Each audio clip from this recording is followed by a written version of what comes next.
Hey, so today I'm gonna show you how to apply Zemé Conditioner. After washing hair with Zemé Cleanser, apply it on your wet hair lengths. Take enough quantity to cover all your hair lengths.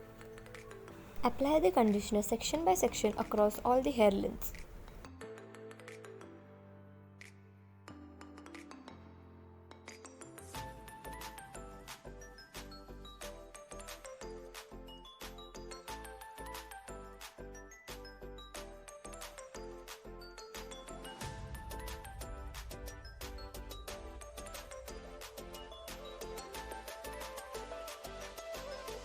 After all the hair is covered, leave the conditioner in the hair for 5 to 7 minutes. This will help with detangling and hydrating the strands. Now wash the conditioner off with normal water. Thanks for watching. Bye.